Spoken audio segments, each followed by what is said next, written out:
Most church staff performance reviews either avoid the hard stuff or they crush people's spirits.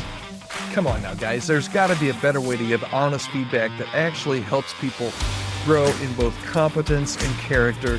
We're going to peel back all the layers of how most churches get it wrong. I won't say most churches. Many churches get it wrong when it comes to performance reviews right here today on the Healthy Church Staff Podcast. Thanks for joining me. My name's Todd Rhoades, one of the co-founders, along with Bastine over at chemistrystaffing.com. This week, we're taking a look, started on Monday, and we've got today and then tomorrow and Friday that we're going to talk about performance reviews. And let's start out here today. You just finished a performance review with one of your staff members. You walked in with 3 real concerns about their work.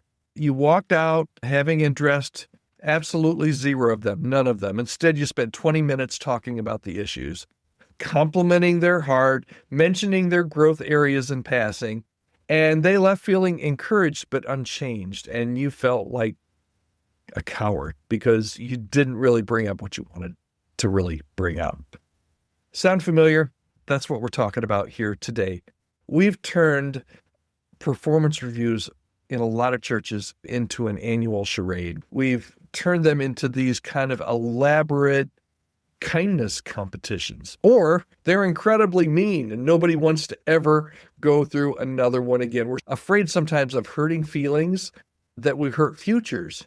Instead, we mistake being nice for being loving. We confuse encouragement with enabling. Meanwhile, your staff member keeps making on those same mistakes. The team keeps carrying their slack, and you keep hoping that they'll figure it out on their own. And guess what? Spoiler alert, they probably won't. Here's what happens when we avoid the hard conversations. And I would say, I mentioned the 2 extremes.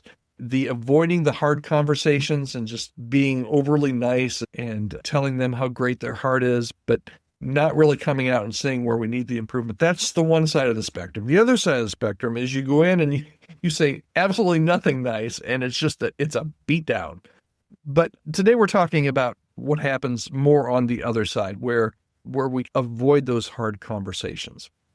Because a lot of times there's a little bit of a drift that goes on from the time that you hire somebody in the first year, second year, third year, that over time there's a drift. The staff member thinks they're crushing it when actually you think they're struggling. And then they get blindsided when issues finally explode.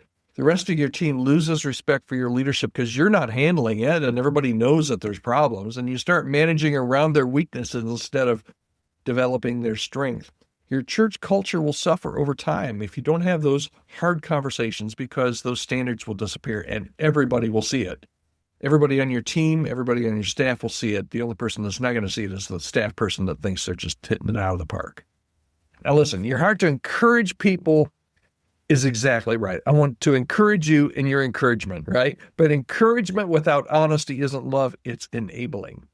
So what I would propose to you, if you as a person that's giving those annual reviews, if you tend to side on the side of just encouragement, but have a really hard time giving concrete ways to improve, I would encourage you to think about some type of a growth-focused approach.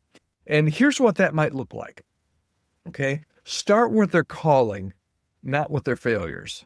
Okay? Start with their calling, not with their failures. God has gifted you for ministry, John, which is why we need to talk about this. Okay?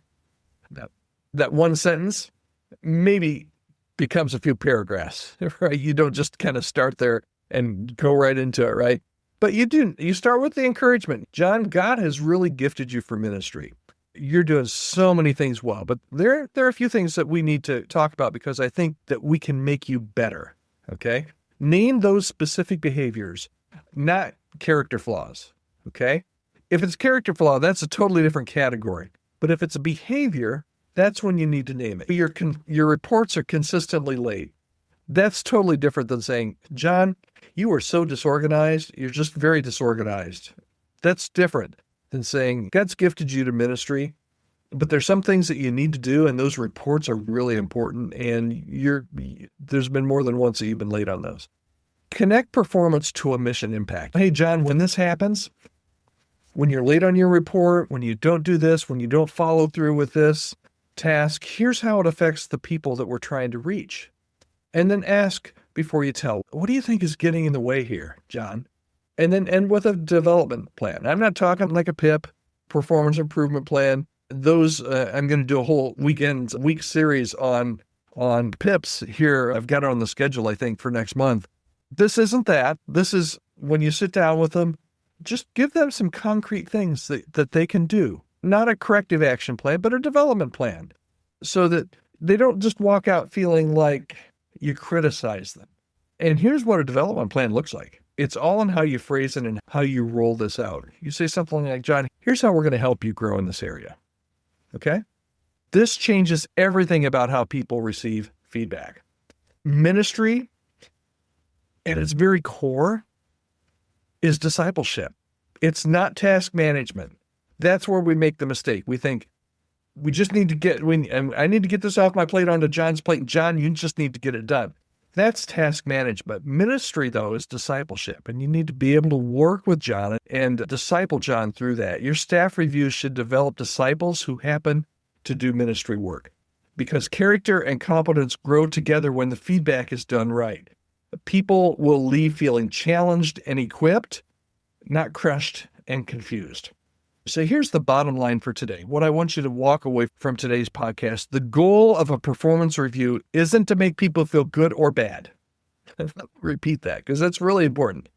The goal of any performance review isn't to make people feel good or bad. It's to help them become who God has designed them to be in their role. So this week, I want to challenge you to rewrite your performance review template. Add these 3 questions. How is God developing you through this role? That's number 1. Number 2, what obstacles are preventing your best work? And number 3, how can we most help you grow in the areas that matter the most? If you need some help, I have developed a performance review system for churches.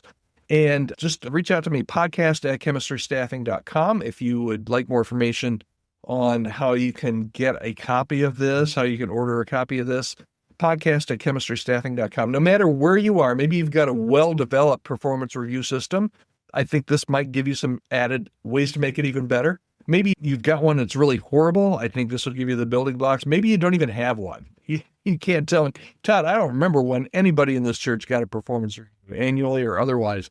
This template and this resource will help you to be able to start from scratch. So if you're interested in that, just reach out to me at podcast@chemistrystaffing.com.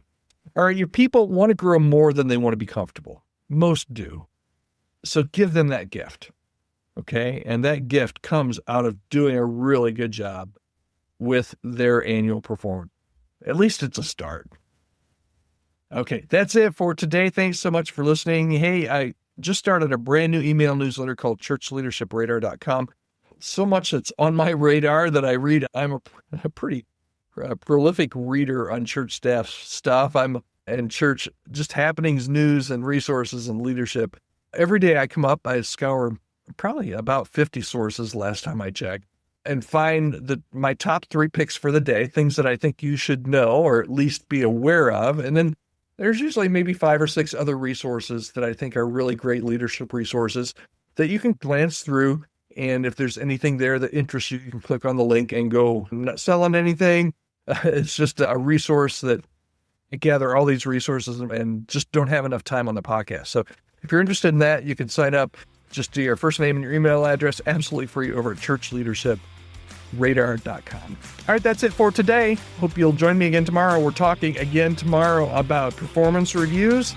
And let's see, tomorrow we're going to talk about linking performance reviews to spiritual formation in the church. So that'll be a good one. Hope you'll join me.